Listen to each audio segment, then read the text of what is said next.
संतप्त मानस शांत हों, जिनके गुणों के गान में वे वर्धमान महान जिन विचरे हमारे ध्यान में। नमः समय साराय स्वानुभूत्या चकास्ते चित स्वभावाय भावाय सर्वभावांतरच्छदे। समय सार परमागम की चर्चा चल रही है, जिसमें अपन मोक्ष अधिकार तक आ चुके हैं। जीवाधिकार से लेकर मोक्ष अधिकार तक की चर्चा हुई। जिस मोक्ष अधिकार की चर्चा अपन ने पिछले व्याख्यान में की थी, तो उसमें सबसे पहले ये बात कही थी कि बंध के ज्ञान से मुक्ति होने वाली नहीं है, और न बंध के चिंतन से, उसकी डिटेल के चिंतन से मुक्ति होने वाली नहीं है, क्योंकि ये दोनों विपाक विचय नामक धर्म ध्यान हैं, जो स्वभाव रूप हैं, व्यवहार धर्म ध्यान हैं, और इनसे पुण्य का बंध होता है, मुक्ति नहीं होती है। ऐसा कह के जो इस बंध के निरूपक शास्त्रों का अध्ययन करके संतुष्ट हैं, उनकी उत्थापना की, और फिर ऐसा कह करके कि बंधन के ज्ञान और चिंतन से बंधन नहीं करते हैं, बल्कि बंधन काटने से बंधन करते हैं, ऐसा कह के उन्हें भेद विज्ञान की तरफ लगाया है, दुधाकरण की प्रवृत्ति की ओर प्रेरित किया है कि वे बंध और आत्मा को भिन्न भिन्न जाने। बंध और मोक्ष स्वांग हैं, और भगवान आत्मा दोनों इनसे भिन्न है, इस बात को जाने।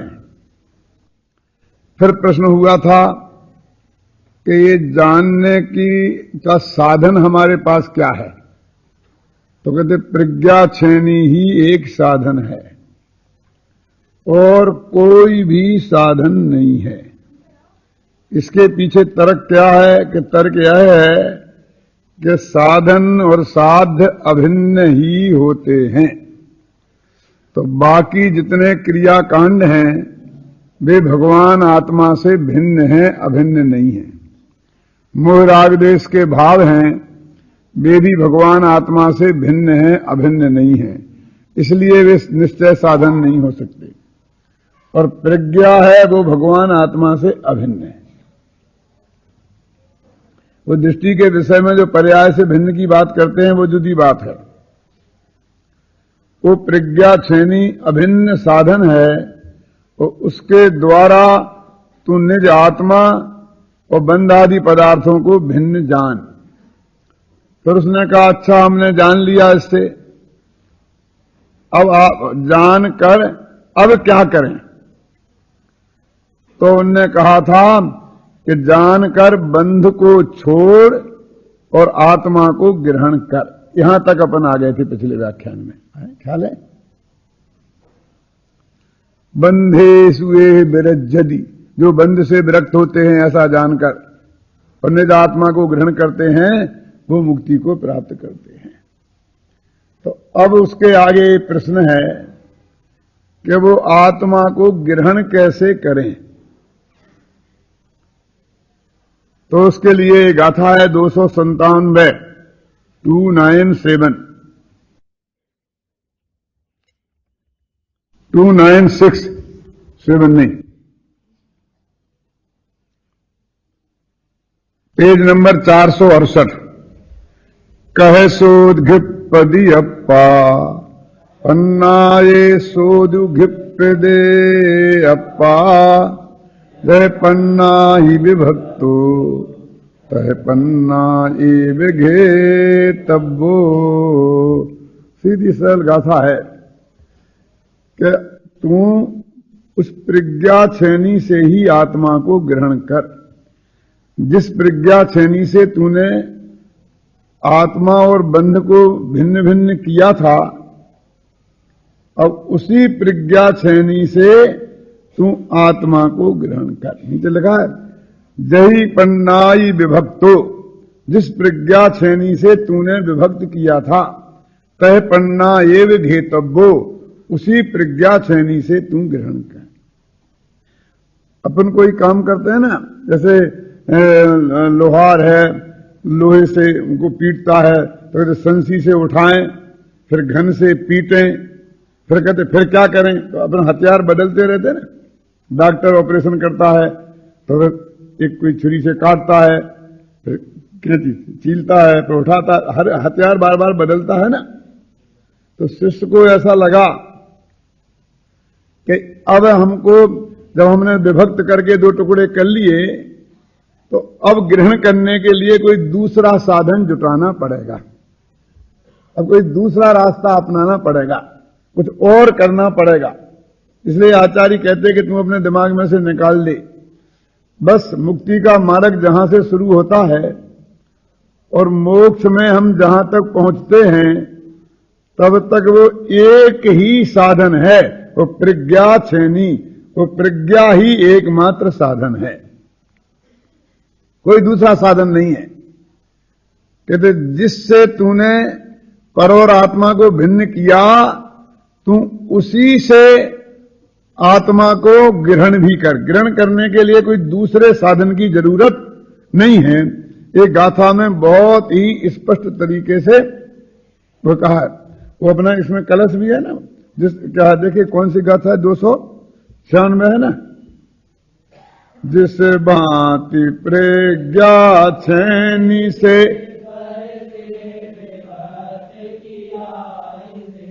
उस भांति प्रज्ञा छेनी से ही अरे ग्रहण करो इसे। पर जिस भांति तूने पर से विभक्त किया है, उसी ही भांति इसे ग्रहण करना है। कहने का आशा है कि साधन बदलने की जरूरत नहीं है। जैसे कहते पहले ज्ञान से ग्रहण करें, फिर श्रद्धान से उसे ऐसा करें, फिर चारित्र से उसे ऐसा करें, फिर ध्यान से कर्म काटें, फिर उपवास करके निर्जला करें। ऐसे कोई भिन्न भिन्न साधन जुटाने पड़ेंगे, ऐसी बात नहीं है। कहने का आशय यह है कि एकमात्र ज्ञान ही साधन है और कोई दूसरा साधन तीन लोगों को तीन काल में किसी प्रकार संभव ही नहीं है। और कहां तक? मोक्ष में पहुंचने तक की ये बात है। पहले हमने दोनों को भिन्न भिन्न जाना, तो कहते जानने में और ग्रहण करने में अंतर क्या है? जो तुम कह रहे हो उसी से करो, जब उसी से करना है तो वही प्रक्रिया हुई ना, जिस प्रक्रिया से इसको ग्रहण करना है। कहते अंतर है कि जानने में तो ये बंद है और ये मैं, ऐसे दोनों ही ज्ञान के गेय बन रहे थे। क्या ये रागादि जिनका लक्षण है वो बंद है, और ज्ञानादि जिसका लक्षण है वो मैं, ऐसे दोनों ज्ञान के गेय बन रहे थे तर्क और युक्ति से। और अब वो जो बंद है वो ज्ञान का गेय बनना नहीं है, बंद हो गया। ख्याल में है ना? और अब भगवान आत्मा को ही तू लगातार ज्ञान का गेय बनाए रख, उपयोग को वहीं स्थिर कर, इसका नाम ग्रहण करना है। ऐसा नहीं कि श्रद्धा में अपनापन स्थापित कर ले, इसका नाम ग्रहण करना है, ध्यान कर ले, वो भी होगा। क्योंकि जब ज्ञान गुण ये पक्का निर्णय कर लेगा कि ये ही मैं हूं और ये मैं नहीं हूं, और जब वो पर से उपयोग हटाकर उसको ही अपने ज्ञान का गेय बनाएगा, तो उसी का नाम ध्यान हो जाएगा, और श्रद्धा गुण भी सहज ही करवट ले लेगा, उसमें वो अपनापन स्थापित कर लेगा। तो जो त्रियात्मक मुक्ति का मार्ग है ना, वो अपने आप सहज सिद्ध हो जाएगा। वो ऐसा नहीं कहते हैं कि अब तू 3 लगा, अब तू श्रद्धा गुण की छेनी उठा, अब चारित्र गुण की उठा, अब वीर गुण में ऐसा कर। तो ऐसे विकल्प खड़े करने की जरूरत नहीं है। बस तुझे तो सिर्फ जानना है और जानते रहना है, बस तेरा मुक्ति का मार्ग हो गया। इतना सा रास्ता है, क्या? जिस भांति प्रज्ञा छेनी से पर से विभक्त किया इसे, उस भांति प्रज्ञा छेनी से ही, है ना, इसे ग्रहण करो, और कोई दूसरा उपाय नहीं है, कोई बदलने की नहीं है। तो फिर क्या करें अब? तो जानते रहें, जानते रहें, जानते रहें। तो इसको कहते हैं, इस भेद विज्ञान की भावना को तुम तेजी से नचाओ, ऐसा बोलते हैं। जैसे कुमार के चके को कुमार नचाता है ना, तो पूरी ताकत से तेजी से नचाता है, और फिर हाथ छोड़ भी देता है तो वो तेजी से नाचता रहता है, और जब तक वो नाचता रहता है तब तक वो ऊपर उसके ऊपर अपना काम कर लेता है। तो भेद विज्ञान की भावना को तुम तेजी से नचाओ, तो वो तेजी से नचाने के लिए उन्होंने आगे की गाथाएं में बराबर तेजी से नचाने की भावना व्यक्त की है। देखो, इस भांति प्रज्ञाग्रह की मैं हूं वही जो चेतता, अवशेष जो है भाव बे मेरे नहीं है जानना। इस भांति प्रज्ञा ग्रह की मैं हूं वही जो देखता, अवशेष जो है भाव बे मेरे नहीं है जानना। इस भांति प्रज्ञा ग्रह की मैं हूं वही जो जानता, अवशेष जो है भाव बे मेरे नहीं है जानना। पीछे भी कई गाथाएं आई ना, धर्मादि मेरे कुछ नहीं, मैं एक ज्ञायक भाव हूं, रागादि मेरे कुछ नहीं, मैं एक ज्ञायक भाव हूं, वो आदि मेरे कुछ नहीं, मैं एक ज्ञायक भाव हूं। इसका नाम है भेद विज्ञान की भावना को नचाना। नचाना माने उसी में मन को लगाना। इन्हें 3 गाथाएं कही है। तो 3 गाथाओं में क्या है? पहली है देखना, चेतना, और दूसरी है देखना, और तीसरी है जानना। बात तो ये कही है, क्योंकि देखने जानने को ही चेतना कहते हैं। जब मैं कहता चैतन्य, चैतन्य जिसे बोलते हैं ना आप, चेतना नाम का एक गुण है, उसी के 2 भेद हैं, ज्ञान चेतना और दर्शन चेतना। समझे ना? उपयोग नाम का एक लक्षण है, और उसी के 2 भेद हैं, ज्ञानोपयोग और दर्शनोपयोग। तो पहले दोनों को कॉमन कहा, ज्ञान और दर्शन को, फिर बाद में ज्ञान दर्शन को अलग कहा और ज्ञान को अलग कहा। मैं ऐसा कहा करता हूं ना कि आत्मा को देखना दर्शन है और आत्मा को जानना ज्ञान है। आत्मा को देखना दर्शन है और देखते रहना ध्यान है, और आत्मा को जानना ज्ञान है और आत्मा को जानते रहना ध्यान है। आत्मा को देखना जानना दर्शन ज्ञान है, और आत्मा को देखते जानते रहना ध्यान है। मैंने इतनी दफे रिपीट किया तो अंतर भी समझ में आया होगा ना, और एक ही बात को रिपीट किया, ये बात भी ख्याल में आई होगी। क्योंकि चेतना गुण कहो, शायद 2 नाम ले दो, कहने का मतलब तो अभी तुमने प्रज्ञा छेनी की बात कही थी, और अब तुमने 3 काम बता दिए, देखना, जानना और चेतना। तो वो 3 नहीं है, वो तो एक चेतना का ही विस्तार है। क्योंकि हमें चेतना के भेद विज्ञान की भावना को विकल्पों में नचाना है, तो भेद डाले बिना आनंद नहीं आएगा। इसलिए इतना भेद डाल के बात करते हैं, लेकिन अंदर में ये विकल्प टूट जाएं, और मैं तो ये बस चैतन्यमय जो ज्ञानानंद स्वभावी हूं, ये तो भाषा में आ रहा है, ये भाषा में भी नहीं आए, ये विकल्प में भी नहीं आए, प्योर ज्ञान में रहे। बस ज्ञान में बार बार आए ऐसी भाषा भी नहीं, पर ज्ञान में रहे। वहां लब्धि और उपयोग का भेद भी खत्म कर दो कि लब्धि में रहा कि उपयोग में रहा कि कैसा रहा कि कैसा रहा। पर ज्ञान में निरंतर जो कायम है, चाहे वो लब्धि में हो चाहे उपयोग में, वो पर्याय में कायम है ना, तो वो भेद विज्ञान की भावना निरंतर कायम है। और कोई तुम्हें यहां से यदि सम्यक दर्शन नहीं है, सम्यक ज्ञान नहीं है, तो इसको करने का भी यही उपाय है। फिर चौथे से पांचवें गुणस्थान में जाने का भी यही उपाय है। फिर छठवें सातवें में जाने का भी यही उपाय है। फिर और आगे बढ़कर श्रेणी में जाने का उपाय भी यही है। तो उपसम से छपक श्रेणी में जाने का उपाय भी यही है। और हमारे केवल ज्ञान होने तक यही उपाय है, कोई दूसरा नहीं। और केवल ज्ञान होने के बाद फिर तो छुट्टी मिलेगी कि नहीं? मोक्ष जाने तक भी यही उपाय है कि फिर तो मिलेगी छुट्टी, कि मोक्ष में रहने का भी यही उपाय है अनंत काल का। छुट्टी का सवाल कहां है? छुट्टी तो ऐसी चीज से ली जाती है जो हमारे लिए भारभूत हो, जिसके लिए तू इतना अनंत पुरुषार्थ कर रहा है प्राप्त करने के लिए, वो छुट्टी के लिए कर रहा है। बोल, जरा विचार करो आपने। जैसे मान लो आप मेडिकल में साइंस के विद्वान डॉक्टर बनना चाहते हैं, तो आपने इतनी मेहनत की, इतना पैसा खर्च किया और पढ़ाई पूरी करके गोल्ड मेडलिस्ट हुए, तो ये सब आप भूल जाने के लिए किया कि मैं कब भूल जाऊंगा साहब, फिर कब भूल जाऊं? वो ज्ञान जो गोल्ड मेडलिस्ट का आपको प्राप्त हुआ है, वो मरते दम तक आप रखना चाहते हैं कि नहीं? मैं पूछता हूं, बोलो। तो यहां बस की बात क्यों कर रहा है? जबकि वो ज्ञान कोई ऐसा नहीं है, यदि पैसा कमाने का विकल्प भर जाए तो उसकी फिर भी कोई जरूरत नहीं है। भूल जाए तो भूल जाए, फिर भी हम भूलने के लिए नहीं पढ़ते हैं ना। और यहां तू भूलने के लिए पढ़ने की बात करता है। ये तो अनंत पुरुषार्थ से प्राप्त होने वाली चीज है, तो अनंत काल तक कायम रहनी चाहिए।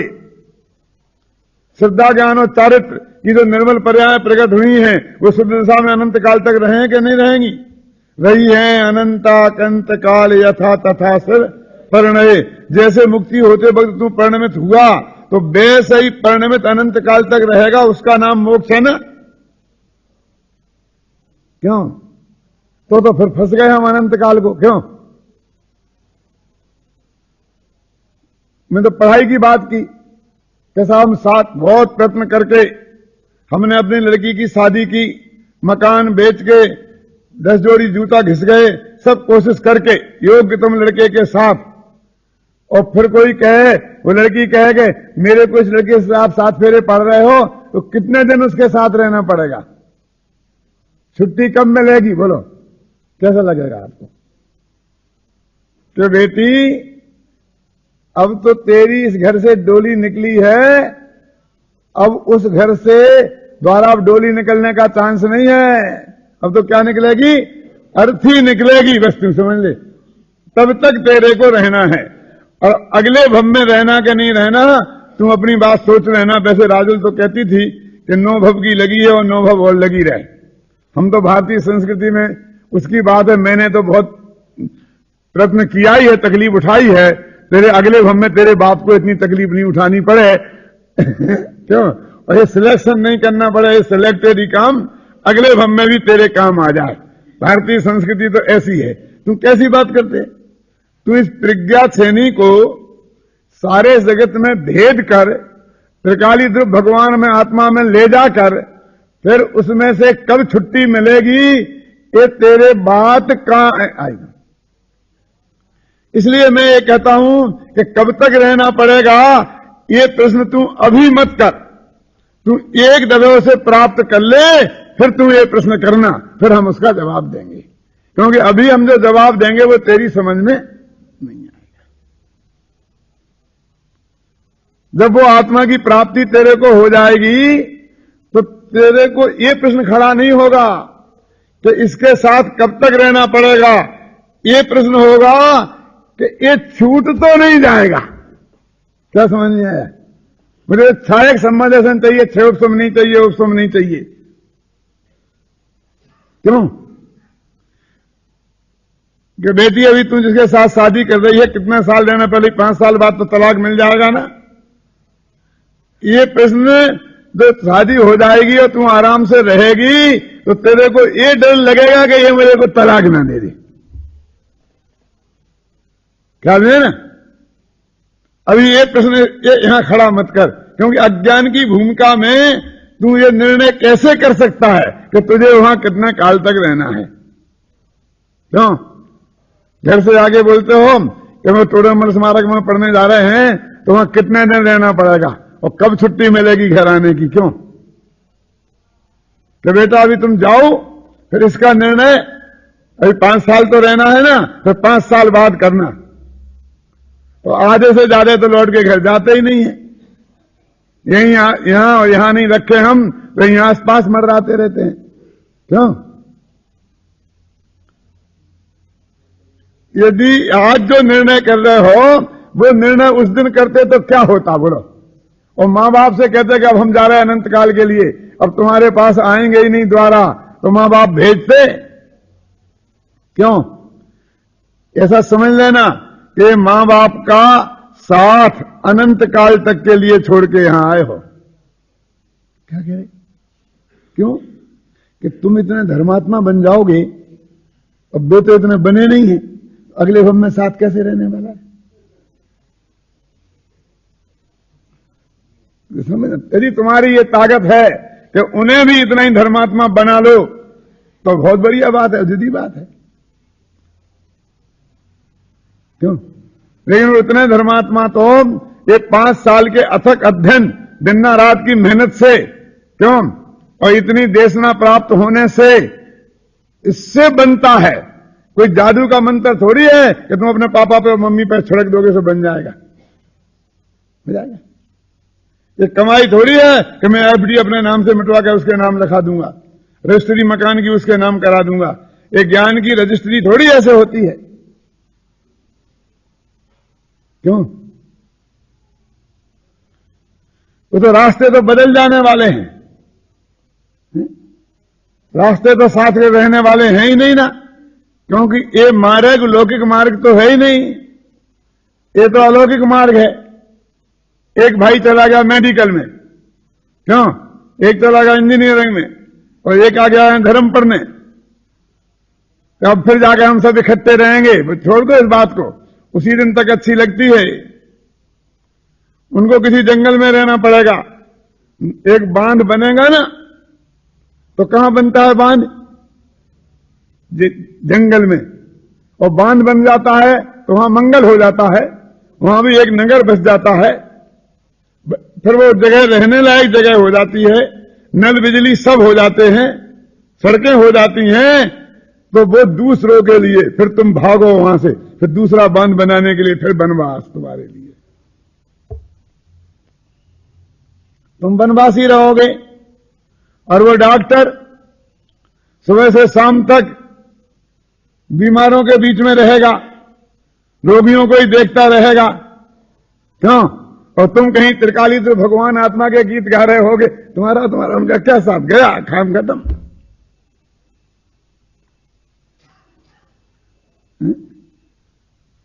ये पर को जो छोड़ने की बात है, पर से जो भेद विज्ञान की बात है, वो अनंत काल तक के लिए छूटने की बात है।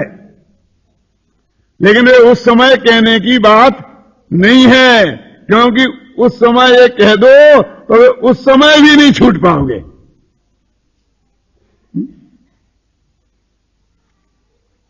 देखो, वो पढ़ लिए ना अपन ने, पन्ना एक,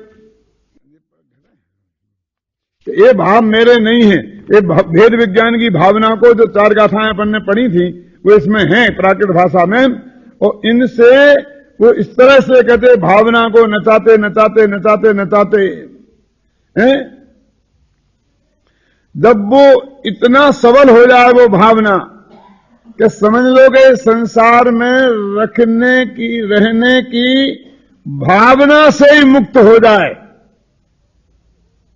तो समझ लेना तेरा मोक्ष हो गया। क्या कह रहे? कैसे मुक्त होना है? अभी तो तेरे को संसार में रहना है, अभी तो लौट के आना है। क्यों?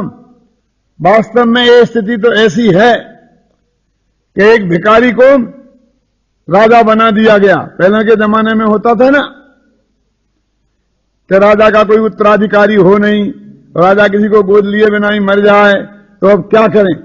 तो कहते राजा के हाथी को भेजो, और वो जिसको बैठा के ले आए उसे ही राजा बना दो। तो वो हाथी गया और एक भिखारी को बैठा के आया। ठंड गए, नहीं नहीं नहीं, ये नहीं चलेगा, ये नहीं चलेगा, हाथी भूल गया, द्वारा भेजो, द्वारा भेजो, द्वारा भेजा।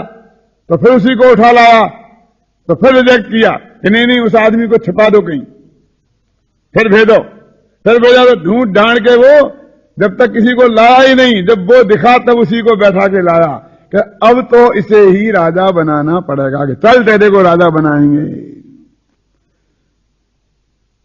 तब वो अपने वो तीसरे मीथरे थे ना, फटे फटे कपड़े, तो उन्हें समेटने लगा। तो ये क्या करता है, इन्हें पहन के सिंहासन पर बैठेगा, है ना? वहां तेरे लिए बहुत बढ़िया बढ़िया कपड़े तैयार हैं और तू इनको नहा धोकर बिल्कुल एकदम अप टू डेट बन के वहां बैठा ला जाएगा कि अच्छा ऐसा है कि हाँ, तो कोई बात नहीं है, तो संभाल के तो रख देने दो, कि जब लौट के आऊंगा तब तो काम आएंगे, नहीं तब मैं क्या पहनूंगा। बोलो, उसे कुछ पता हो रहा है कि तू क्या बन रहा है। और अभी भी लौट के आने का विचार है, और कहीं वहां मन नहीं लगा तो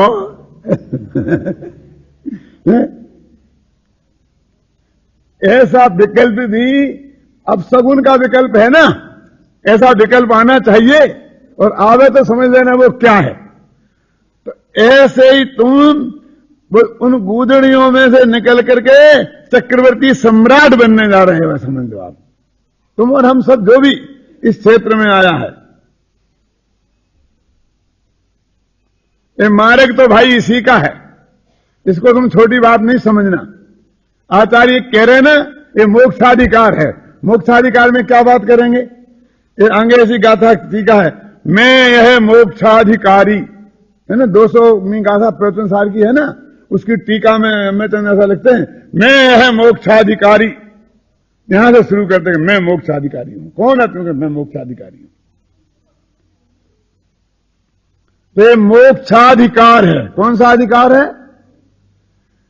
भाई कहोगे ये मोक्षाधिकार है तो तू मोक्षाधिकारी है, तू मोक्ष के अधिकार में आ गया है ना। तो उस भेद विज्ञान की भावना को तीव्रता से नचा, तो इससे मोक्ष कि हां इससे ही मोक्ष होगा और किसी से मोक्ष होगा नहीं, कि मैंने तो गलतियां बहुत की हैं, कि निकाल दे दिमाग से। तूने एक ही गलती की है और आज तक बहुत बहुत गलतियां तूने कुछ की नहीं है। कि क्या गलती की तूने, बता। कि मैंने बहुत जीवों को सताया, बहुत जीवों की हिंसा की, चोरी चपोटी भी बहुत की, इनकम टैक्स की, सेल टैक्स की, आपको क्या बताऊं साहब, मैंने बहुत पाप किए। आलोचना पाठ पढ़ के सुना दूं आपको तो, कि हिंसा पुण्य झूठे जो चोरी, पर बनता सो दृग जोरी, आरंभ परिग्रह भीने, पन पाप जुयावेद कीने। वो कहते हैं आलोचना प्रतिक्रमण ये तो विश्वकुंभ है, ऐसा कहने वाले हैं अधिकार में। कहां तू इस चक्कर में पड़ा है, अरे तू बहुत धोखे में है, तूने कुछ किया ही नहीं। ये टीवी में ऐसे सीरियल मीरियल आते हैं कि इसमें क्या बताते हैं कि एक आदमी किसी के हाथ से ऐसे गया, उसने बंदूक ऐसे छीनी उठाई, ऐसे कुछ कर रहा था और गोली चल गई उससे, लेकिन सामने वाला आदमी उसकी गोली से तो मरा नहीं, वो तो गोली ऊपर को चली गई, और पीछे से किसी बदमाश ने गोली चलाई और वो सामने मर गया। तो वो ये समझता है कि मेरी गोली से मर गया, और जिसने गोली से मारा है वो भी जानता है कि ऐसे भ्रम हो गया है। तो उससे कह रहा भाग जा भाग जा भाग जा, छिप जा, नहीं तो पकड़ा जाएगा तो मारा जाएगा। और उसे और भगा करके अपराधी बना करके और उसको इस बात का लगा देता है। क्यों? और जब भविष्य में अनेक कारणों से सिद्ध हो जाता है कि तेरी बंदूक में से तो गोली निकली थी, वो गोली तो वहां जाकर एक पेड़ पे लगी है, लटकी है, और ये जो गोली है जो किसी दूसरे की बंदूक की गोली है, गोली से निर्णय हो जाता है ना। बस मैंने तो अपराध किया ही नहीं, मेरे से तो कोई मरा ही नहीं। अपराध बोध, तूने कुछ भी अपराध किया ही नहीं, तू अपराध बोध में ग्रस्त हो गया है। बस मैंने अपराध किए, क्यों नहीं किया मैंने अपराध साहब, मैंने झूठ नहीं बोला रमेश जी कि बेवकूफ तू बोल ही नहीं सकता है, भाषा तो पुद्गल की पर्याय है, तू तो चेतन द्रव्य है और दो द्रव्यों के बीच में तो वज्र की दीवार खड़ी है, तू बोलने की बात लाया कहां से? जब तू बोल ही नहीं सकता तो झूठ बोला सत्य बोला कहां से? कहते मैंने चोरी नहीं की कि पर द्रव्य के ग्रहण से तो भगवान आत्मा शून्य है, त्याग उपादान शून्यत्व शक्ति है। तू कि मैंने जीवों को मारा कि तू मार ही नहीं सकता है, कि मारेगा कैसे? तेरे को भ्रम हो गया है कि मैंने मारा, तू अपराध बोध से ग्रस्त है। तू तो अपनी सीमा के बाहर कभी निकला ही नहीं कि मैंने इतना परिग्रह जोड़ा कि मूर्ख तेरे जोड़ने से जुड़ता कहां है? वो तो पूरा पुण्य के उदय से अपने आप जुड़ गया और मैंने साहब ऐसी गलती की सब इतना सब हाथ से निकल गया, सारी कमाई निकल गई और फिर हम सड़क पे आ गए, 5 रुपए भी जेब में नहीं थे। और वो जिस पुण्य के उदय से आए हैं वो खलास होते ही वो चले जाने वाले हैं, वो तेरा से उसका कोई संबंध ही नहीं है। तू इस अपराध बोध से ग्रस्त हो गया है बस, कि मैंने इतना परिग्रह जोड़ा कि मैंने छोड़ा। तूने कुछ किया ही नहीं है। मोक्षाधिकार में ये कहते हैं, ऐसी गाथा है इसमें कि मोक्ष और बंध तो जाने जाते हैं, होते नहीं है। 120वीं गाथा आएगी अभी सर्वश्रुत ज्ञान अधिकार की, दिट्ठी जहेई बनानम वाली गाथा। उसमें ये बात बहुत साफ शब्दों में कही है कि कुछ नहीं हुआ है कि मैंने इतनी गलतियां की साहब, इतने पाप किए कि अनंत भव में भी नहीं कटेंगे। क्यों? यानी हमारे एक पंडित जी गुरु जी कहते थे कि नहीं सब अंतर्मुहूर्त में भस्म हो जाएंगे। कि तुम्हें जो मान्यता है कि मैंने बहुत पाप किए ये भी गलत है, और जो तेरे गुरुजी ने कहा कि भस्म हो जाएंगे ये भी गलत है। क्यों? कि वे हैं ही नहीं तेरे पास, क्या भस्म होंगे? तूने बांधा ही नहीं, तूने किया ही नहीं। तो फिर मैंने भी इतने दुख काय के लिए भोगे, कि इसलिए भोगे कि मैंने अपराध किए ऐसी मान्यता के कारण। वो जंगल में भागता फिर रहा है कि मेरी गोली से मर गया, पुलिस से डर डर के भागता फिर रहा है, तो काय को भाग रहा था, गोली से नहीं मरा? तो बोलो, क्योंकि उसे भ्रम हो गया है कि मेरी गोली से मरा है, इसलिए 10-20 साल जंगल में भटक भटक करके बिता दिए। बोलो, तू भूल गया अपने को भूल के आप हैरान हो गया।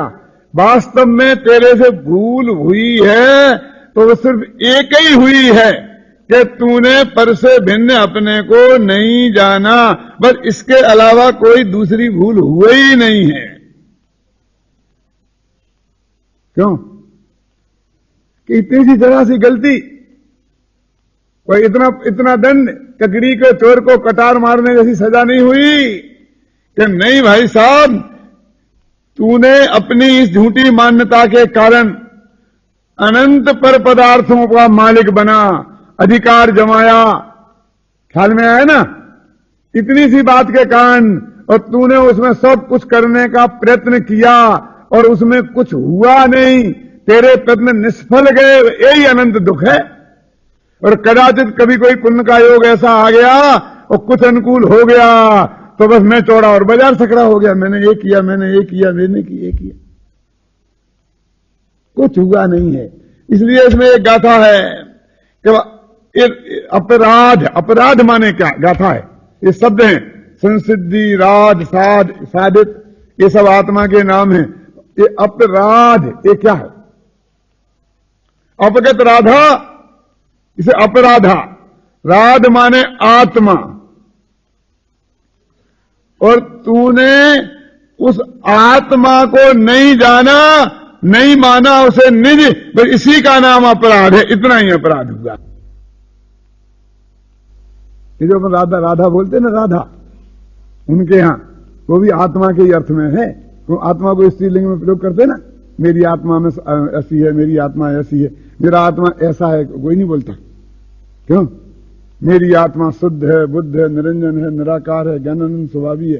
तेरी आत्मा ज्ञानानंद स्वभावी है कि तेरा आत्मा ज्ञानानंद स्वभावी है? तो आत्मा को स्त्रीलिंग बना दिया अपन ने। तो राधा भी स्त्रीलिंग है, बस राधा माने भी आत्मा ही है ना। तो कहते हैं क्या कि तुम अपनी राधा को भूल गया, बस इतनी सी गलती है और कुछ नहीं है। अपनी आत्मा को भूल गया बस, और कोई गलती तेरे से हुई नहीं है। तो गलती कैसे सुधरेगी कि कुछ नहीं, बस तुम जान ले। मेटने का उपाय क्या है? पर से भिन्न भगवान आत्मा को जान ले। कि कैसे जानूंगा? प्रज्ञा छेनी से जान ले। और फिर जान के क्या करूंगा? उसे पकड़ ले। कि कैसे पकड़ूंगा? प्रज्ञा छेनी से पकड़। कि फिर क्या करूं पकड़ के? कि जकड़ ले। कि कैसे जकड़ूंगा? प्रज्ञा छेनी से जकड़।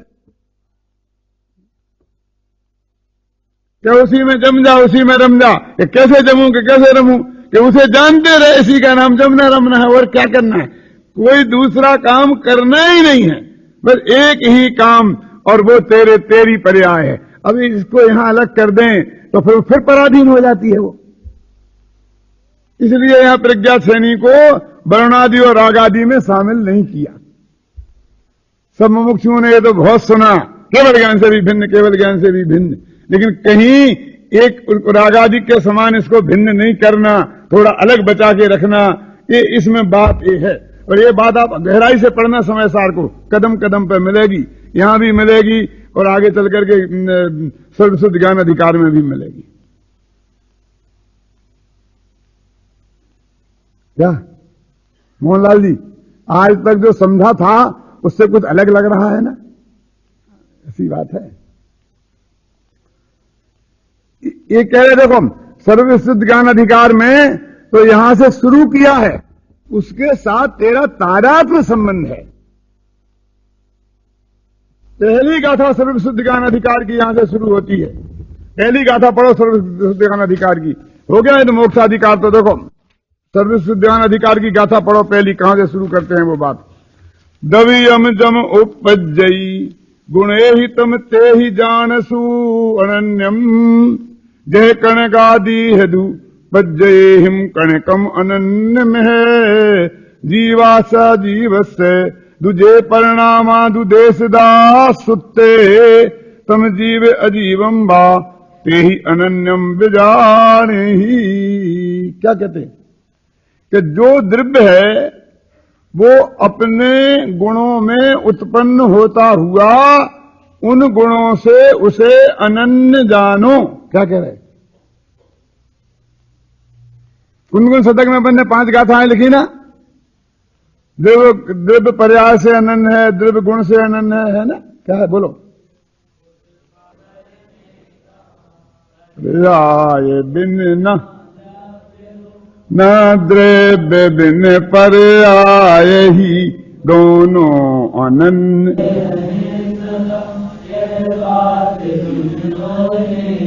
तो ये जो गाथाएं हैं ये यही बात कह रहे हैं। देखो यहाँ ये गाथा भी है, इसका भी अपने पढ़ते हैं। देखो इसका भी छंद है ना, जो अपन ने 2 गाथाएं पढ़ी ना।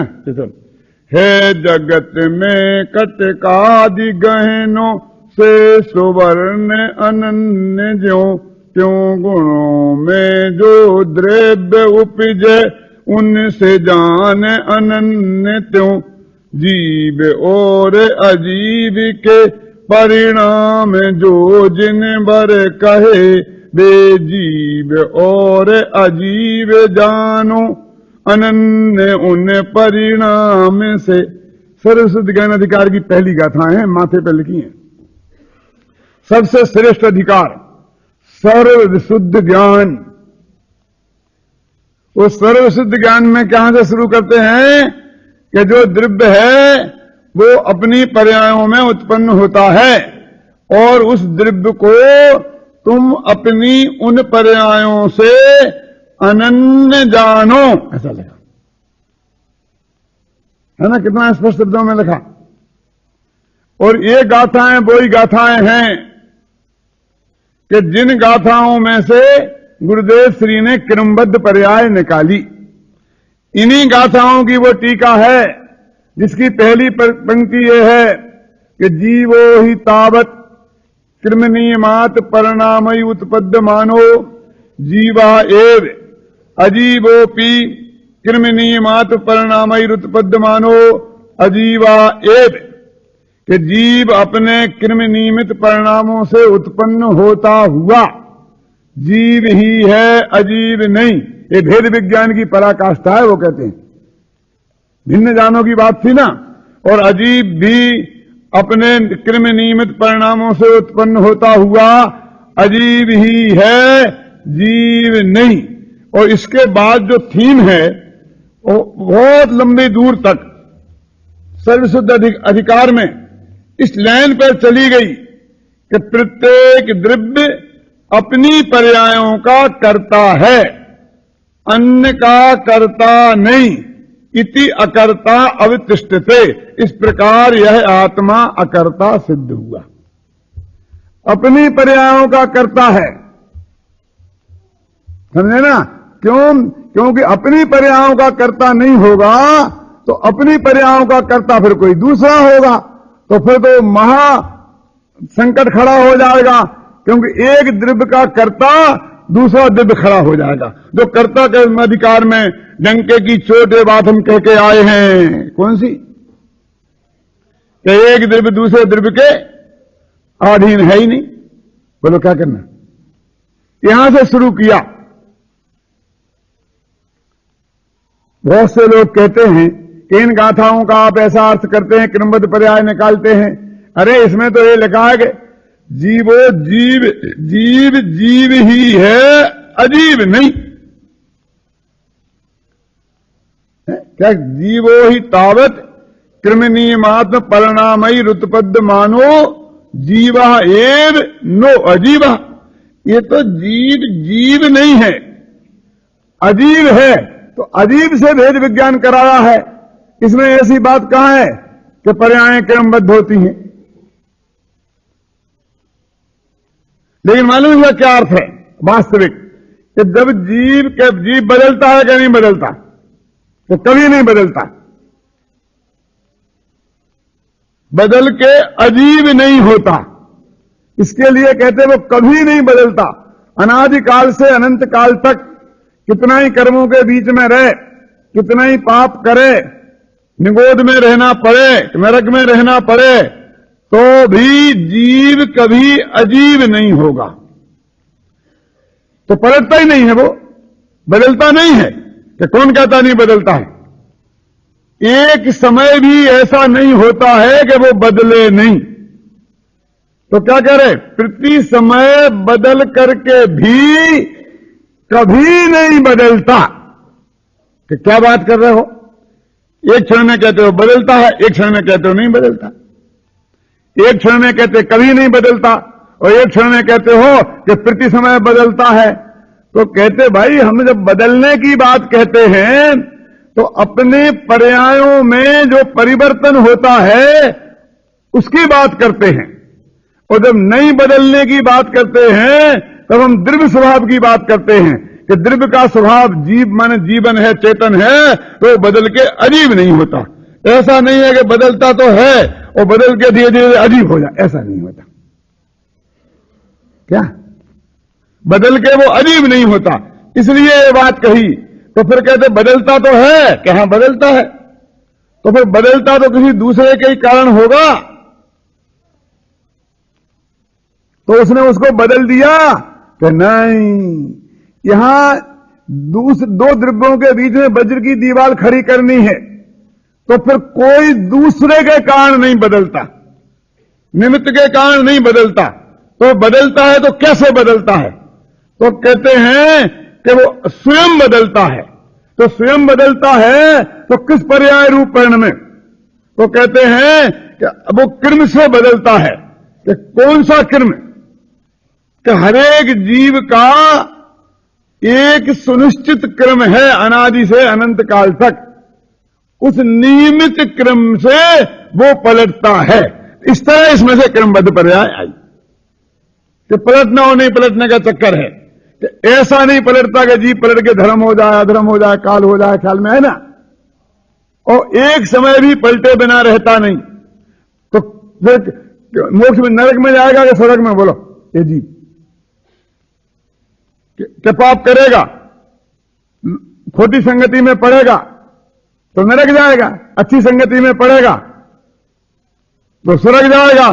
तो जिनकी संगति में पड़ेगा वे स्वर्ग ले जाएंगे, क्यों? और नरक की संगति में पड़ने वाले नरक ले जाएंगे, तो वो द्रव्य स्वतंत्र नहीं रहा ना। तो कहते हैं कि जैसे स्वर्ग में जाना होगा तो स्वर्ग जाएगा और नरक में जाना होगा तो नरक जाएगा। कि जाना होगा का क्या अर्थ? कि उसकी मर्जी, इच्छा, कि इच्छा नहीं, फिर तो इच्छा के अधीन हो गया। और इच्छा भी तो विकार है और पर है। हम तो निर्मल पर्याय को शामिल किया है भैया, विकारी पर्याय को तो पर में ही घोषित किया। वरुण आदि अनुराग आदि तेने भाव को न्यारा किया। तो इच्छा के अधीन भी नहीं रखना, जैसा चाहे वैसा भी नहीं, स्वतंत्र रखना है। तो स्वतंत्र तो तभी कहलाएगा कि हम जैसा चाहें वैसा करें, तो स्वतंत्र कहलाएंगे ना। हम चाहें तो प्रवचन में आए और नहीं चाहें तो नहीं आए, तब स्वतंत्र कहलाएंगे। क्यों कहते हैं इसका नाम स्वतंत्रता नहीं है? ये चाह के अधीन हो गए। तो चाह के अधीन स्वतंत्रता हुई कि परतंत्रता? चाहे तो विकार है ना, और विकार तो पर है ना, तो तुम पर के अधीन हो गए ना। तो फिर कैसे बदलें, क्या करें?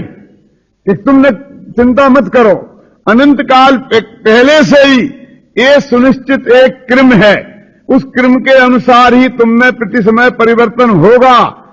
ऐसे प्रति समय बदल करके भी तुम बिल्कुल नहीं बदलोगे। इसका नाम है जीवो ही तावत कृमेण मात परिणामैर उत्पद्यमानो जीवः एत नो अजीवा। और कहते हमारे सब जीवों के बारे में है कि क्या बात करते हो, सब जीवों के बारे में तो है ही, अजीवों के बारे में भी है। अजीवोपि कृमिणी मात्र परिणामैर उत्पद्यमानो अजीवः एव नो जीवा। ख्याल में आया ना? इस तरह दो द्रव्यों की पृथकता, भिन्नता को बड़ी गहराई से स्थापित करने के बाद, समझे ना, बड़ी गहराई से स्थापित करने के बाद दो द्रव्यों के बीच में, और उनके परिवर्तन को, परिवर्तन तो उसका स्वभाव है, और स्वभाव कहते ही उसे हैं जो पर से निरपेक्ष। यदि उसे पर की अपेक्षा हुई और पर के अनुसार वो बदला तो अनंत पराधीनता हो गई। क्या ख्याल में आया? तुम साहब आप वहां जाओगे कि ठीक है तुम ले चलोगे तो जाएंगे, तुम आओगे तो हम भी चलेंगे। तो वो समझता है कि मैंने इसके माथे पे भार लाद दिया और मैं आजाद हो गया, अब मेरे को माथे पे कोई बोझा नहीं है। सबसे ज्यादा अपने माथे पे बोझा लिया है तुमने। क्यों? कि तू तो तैयार घोड़ा सा कस के तैयार रहे, कोट वोट पहन के, साड़ी माड़ी पहन के, जो भी पहनना हो, बाल माल ऊंच के, और वो आएगा तो जाएगा और नहीं आएगा तो नहीं जाएगा। क्यों साहब कैसे तैयार खड़े? वो आ रहे हैं ना, उनको मुझे जाना है, मुझे जाना है, उसमें मैं उसका अध्यक्ष हूं ना, वो बुलाने आ रहे हैं, उसका मैं जाना है। तो 2 घंटे तक वो नहीं आए। क्यों साहब क्या हुआ? क्यों साहब क्या हुआ? बुआ तू बन गया। यदि तू ये कह देता कि आप चिंता मत करो, कुछ भेजना नहीं, मैं आ जाऊंगा, यदि मुझे अनुकूलता हुई तो मैं आ जाऊंगा, तो तू स्वाधीन होता, और जाता तो जाता और नहीं जाता तो नहीं जाता, और आधा घंटा लेट जाता तो भी चलता। फिर 1.5 घंटा पहले से तैयार होने की जरूरत नहीं थी। क्यों? लेकिन वो क्या समझता है कि मैंने इसे बांध लिया। अरे दूसरों को बांधने वाला पहले स्वयं बनता है। क्या नहीं है समझ में? जैसे आपने मेरा ऐसा हाथ पकड़ लिया, अब बोला अब आप कहीं नहीं जा सकते। उनका अच्छा कि नहीं जा सकते? बिल्कुल नहीं जा सकते। मैं कहा तुम भी नहीं जा सकता।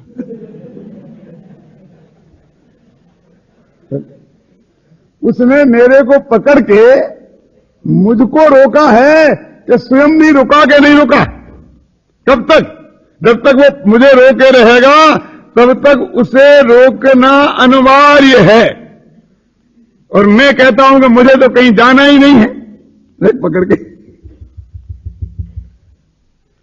अब मेरे तो लेटरिन जाना होगा तो तुझे झक मार के लेटरिन ले जाना पड़ेगा। आज मैं कहूंगा जाना है तो सब चल। और तुझे जाना होगा तो मुझे छोड़ के जाना पड़ेगा, मैं भाग जाऊंगा। बोले बंधा कौन है ज्यादा? एक चोर बैठा हो, 4 पुलिस वाले, मालूम एक चोर के लिए 4 पुलिस वाले। पुलिस वाले बंधे हैं कि चोर बंधा है?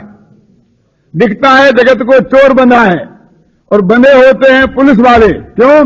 कि वे कहीं नहीं जा सकते, इसलिए 8-8 घंटे में थक के चकनाचूर हो जाते हैं। और वो दूसरे की ड्यूटी बदलती है, फिर दूसरे 4 आते हैं, फिर वे जाते हैं, फिर 8 घंटे में 24 घंटे में 12 आते हैं, वो थक थक के चकनाचूर होके जाते हैं, और वो चोर आराम से लेटा रहता है। जब सोना होता है जब सोता है, जब जागना होता है तब जागता है, और आराम है। अब सुबह प्रवचन में भी नहीं जाने, क्लास में भी नहीं जाने, प्रार्थना में भी नहीं जाने, सब छुट्टी। क्यों? आराम से सोता कि नहीं? कौन बंधा है? बांधने वाला बनता है भाई साहब। 2 द्रव्यों के बीच में कोई बंधन का सवाल ही नहीं है, तो वो अपने नियमित परिणामों के अनुसार सुनिश्चित रूप से बदलेगा। दुनिया की कोई ताकत उसे बदल नहीं सकती। उसमें तो इतना तक लिखा है कार्तिकेयानुपेक्षा में कि इंदो वा जिनेन्द्रो वा, कि इंद्र और जिनेन्द्र भी उसके परिवर्तन में समर्थ नहीं है। ऐसा लिखा कि नहीं लिखा? जो गाथा है ना, जम जम्मी देशे जैन काले ने जैन विहाने ने, जिस द्रव्य का जिस क्षेत्र में जिस काल में जिस निमित्त पूर्वक जो जब जैसा होना है, उस द्रव्य का उसी काल में उसी क्षेत्र में उसी निमित्त से वह वैसा ही नियम रूप से होगा, और उसे इंद्र और जिनेन्द्र कोई भी नहीं पलट सकते। कार्तिकेयानुपेक्षा की एक गाथाएं हैं, मूल गाथा में है। और ऐसा देखो उसमें इंद्र और जिनेन्द्र ये 2 जोड़ी कैसे बनाई? छंद के अनुरोध से। कोई कहता है कि इंद्र नहीं पलट सकता क्योंकि वो उसमें क्या ताकत है, लेकिन जिनेन्द्र भगवान तो अनंत वीर के धनी हैं, और तीर्थंकर अतुल्य बल के धनी होते हैं, तो वे तो पलट लेंगे। इसलिए कहा कि जिनेन्द्र नहीं पलट सकते। तो वे जिनेन्द्र नहीं पलटेंगे, ये क्यों पलटेंगे? वे तो बीतरागी हैं, उन्हें पलटने की इच्छा ही नहीं है, इसलिए नहीं पलटते हैं। लेकिन इंद्र को तो इच्छा है, वो पलट सकता है। तो कोई ये माने कि जिनेन्द्र नहीं पलट सकते कि इंद्र नहीं पलट सकते, तो एक रागियों में श्रेष्ठ और एक बीतरागियों में श्रेष्ठ दोनों का नाम ले दिया कि ना इंद्र पलट सकता और ना जिनेन्द्र पलट सकता। क्यों? रागियों में सर्वशक्तिशाली इंद्र, सक्को जम्बू दीपो लिखा है, इंद्र जम्बू द्वीप को पलट सकता है। लिखा कि नहीं लिखा आपके करुणान योग में जी? लेकिन पलटा कभी आज तक? बस ऐसी शक्ति है इंद्र में। अरे ये तो उसकी सिर्फ शक्ति के नाप का कथन है, तो कितनी शक्ति है, लेकिन वो शक्ति प्रयोग में आएगी कभी, और जम्बूद्वीप को पलट देगा, ऐसा कभी होने वाला नहीं है। क्यों? क्योंकि लोक में कहावत है ना कि भगवान गंजे को नाखून नहीं देता। जिसमें शक्ति होती है उसे पलटने का भाव नहीं होता, वो इतनी कसाय मंद वाला होता है, कसाय के अभाव वाला होता है, सम्यक दृष्टि होता है, समझे ना। और जिसको पलटने का भाव होता है उसमें शक्ति नहीं होती है। कहां तो ये कहते हैं कि एक द्रव्य एक परमाणु मात्र को हिला नहीं सकता, और यहां कहते हैं कि इंद्र जम्बूद्वीप को पलट दे। क्या दोनों बातें कहां से लाई? एक ही शास्त्र में है कि नहीं? जैन दर्शन में। बोलो सत्य कौन है? दोनों ही सत्य हैं, क्यों? परस्पर विरोधी कोई कथन है ही नहीं। पलटता है, पलटा ऐसा क्या लिखा? वो तो पलट सकता है, ऐसी बात है। मेरे पिताजी कहा करते थे कि वो हमारी छोटी कुतिया है ना, मरी सी अधमरी, वो चाहे तो शेर को तोड़ खाए, लेकिन कभी चाहेगी नहीं। मन धरे तो बुंदेलखंडी भाषा में बोलते, वो मन धरे तो शेर को तोड़ खाए, लेकिन कभी मन नहीं धरेगी। ऐसे ही जम्बूद्वीप इंद्र चाहे तो जम्बूद्वीप को पलट दे, लेकिन कभी चाहेगा नहीं, ऐसी शक्ति है वो। तो एक देव दूसरे को परमाणु को भी हिलाता नहीं है, इससे उसका विरोध कहां है? वो तो शक्ति के माप का कथन है। क्या कोई ये कहे आप चाहो तो मैं भी 5 किलो दूध पी सकता हूं, लेकिन कभी पिया नहीं और पीऊंगा नहीं, तो शक्ति का निरूपण है ये। इसका मतलब ये थोड़ी है कि मैं करूंगा ही। तो एक द्रव्य दूसरे द्रव्य का करता नहीं है, ये परम सत्य है। ये समय सार के सर्वविशुद्ध ज्ञान अधिकार का सत्य है, जिसको सर्वविशुद्ध ज्ञान कहते हैं। द्रव्य से वो पर्याय से, ख्याल में है ना, उसमें ये बात कही है। इसलिए भाई ये तो जैन दर्शन तो अकर्तावादी दर्शन है, और इसे मानकर जो अपने उपयोग को सारे जगत से हटाकर अपने आत्मा पे ले जाएगा, उसे मुक्ति की प्राप्ति होगी और अवश्य होगी। अब बाकी जो बात है वो कल सर्वशुद्ध ज्ञान अधिकार की। शांति सुधा बरसाए जिनवाणी, शांति सुधा बरसाए जिनवाणी, वस्तु स्वरूप बताए जिनवाणी, वस्तु स्वरूप बताए जिनवाणी, पूरा पर सब दोष रहित, पाप क्रिया से शून्य सोझे, परमागम कहलाए जिनवाणी, शांति सुधा बरसाए जिनवाणी, परमागम भाग्यों को अर्पण, मुक्ति बधू के मुख का दर्पण, भव सागर से ताए जिनवाणी, शांति सुधा बरसाए जिनवाणी, राज रूप अंगारों द्वारा महाक्लेश पाता जग सारा, सजल मेघ बरसाए जिनवाणी, शांति सुधा बरसाए जिनवाणी, सत्य तत्व का ज्ञान कराए, अचल विमल निज पद दर्शावे, सुख सागर लहराए जिनवाणी, शांति सुधा बरसाए जिनवाणी, वस्तु स्वरूप बताए जिनवाणी, शांति सुधा बरसाए जिनवाणी।